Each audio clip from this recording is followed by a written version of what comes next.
When you think of politics, you might picture heated debates, secret handshakes, and scandalous headlines. But what about cocktails? By the late 1800s, politics have moved from noisy taverns to plush private clubs, where America's power brokers sealed deals over sophisticated drinks.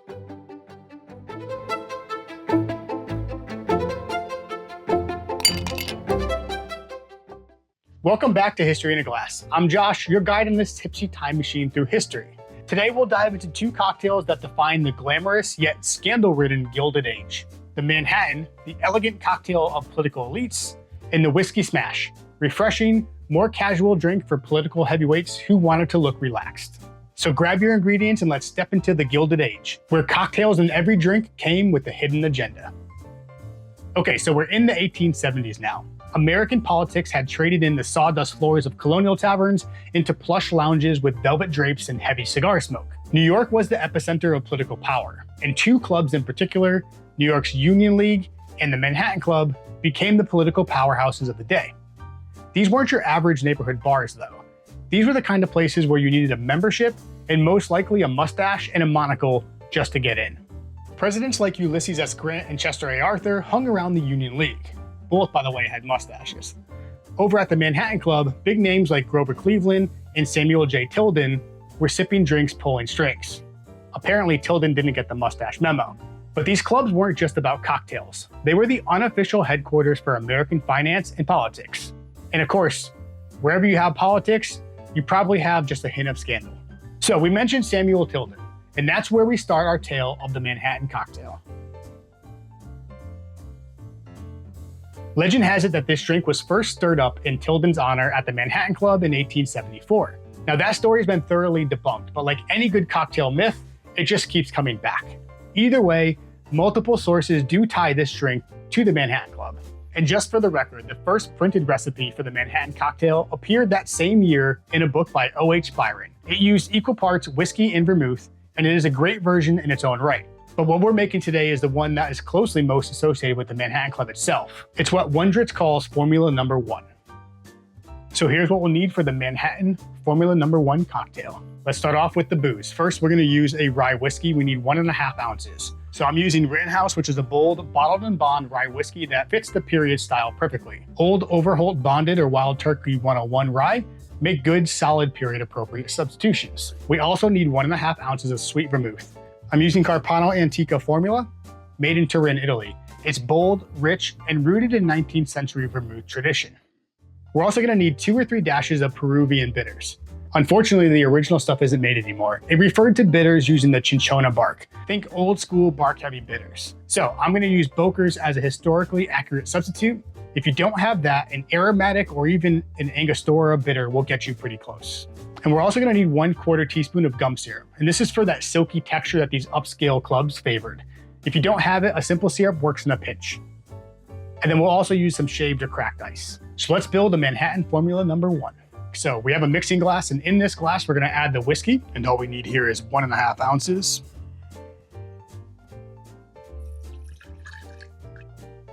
Same for the sweet vermouth, 1.5 ounces. Vermouth was still new to American bartenders. The Italian imports like the one that we're using really changed how cocktails were built. Next, we have 2 or 3 dashes of our bitters. Now, Peruvian bitters was actually a real brand back in the day. It was made by Bauer and Black and packed with cinchona bark. That's the same stuff they used to treat malaria. It was bitter, barky, and definitely old school. Next is the gum syrup. We really just need a dash of this gum syrup. Seriously, it's less than half of a bar spoon. You don't need much because it's not for sweetness, it's for smoothness. And so next we want to fill this glass with some shaved or cracked ice. So now we're just going to give this a stir for probably about 30 seconds or so. This isn't the cocktail you rush. The Manhattan was about poise, refined, elegant, not too sweet, and not too rough. Let's strain our Manhattan into the glass.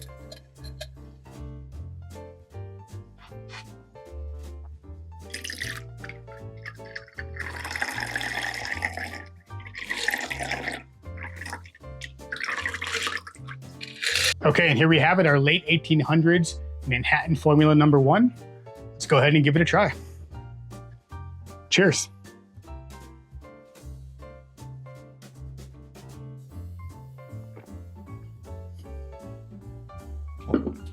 That's strong. It's bold, it's rich, it has just a little sweetness to it, but not a lot.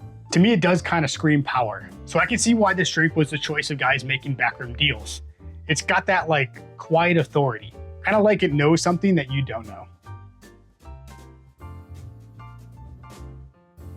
So if the Manhattan was the drink of the clubroom elite, the kind of thing being stirred beneath chandeliers and drank by men in tailored suits, then the whiskey smash was what those same men might reach for when they wanted to look casual without letting their guard down. Now this is lighter, colder, and more refreshing than the stiff, spirit-forward Manhattan. The smash still had all the right amount of swagger though. It shows up in Jerry Thomas's 1862 guide, not long after the julep had taken hold in the South. Think of it as a julep's more stripped down cousin. No silver cups, no domed ice, just mint, whiskey, and it's pretty quick to create. It was perfect for summer drinking, or when you needed to take the edge off after a tough negotiation. So here's what we need for a whiskey smash. This should be pretty quick to make as the ingredients are actually pretty simple. We need 2 ounces of rye whiskey. You can actually use bourbon here if you want to. We need a ½ an ounce of simple syrup. We have some fresh mint. Now we need about 3 to 4 sprigs of fresh mint and then some crushed ice. So let's go ahead and build the whiskey smash. We'll start off with our mint, and we said we need 3 to 4 leaves. I think for the julep, I did like 5 or 6. So I'm probably gonna do the same for this, 5 or 6. And next is our ½ an ounce of simple syrup.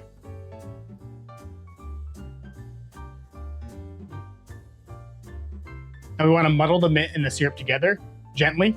We don't wanna pulverize the mint here. Mint wasn't just for flavor back then, it was a way to make things taste colder in the days before air conditioning. Now we're ready for our whiskey. 2 ounces here.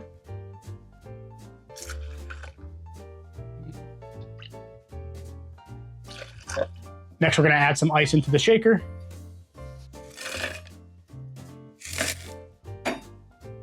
Now it's time to give it a good shake.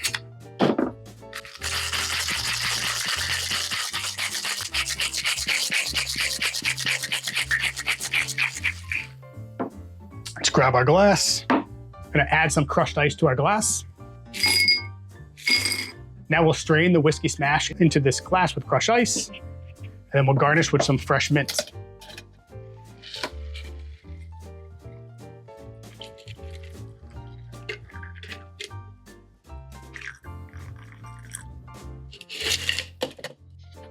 Now we'll garnish with some fresh mint.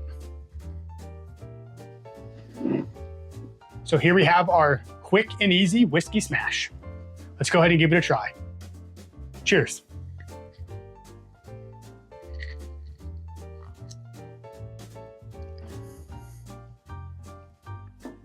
Okay, so this is actually really refreshing. It's minty, but it goes down really easy. It might not have made it into the smoke-filled backrooms of the Manhattan Club, but back out in the real world, this was it. This was a drink that helped people survive the Gilded Age at the end of a long, hot day. So what's today's takeaway?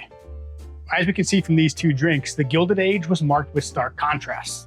You had these luxurious clubs that finely crafted cocktails, but hid deep-seated corruption and inequality. The Manhattan and the whiskey smash weren't just drinks. They symbolized power, influence, and even a touch of scandal. Give these cocktails a try and let me know your favorite. On the next one, we're headed down to the Mississippi to toast Mark Twain. Until then, drink responsibly, or at least, drink historically.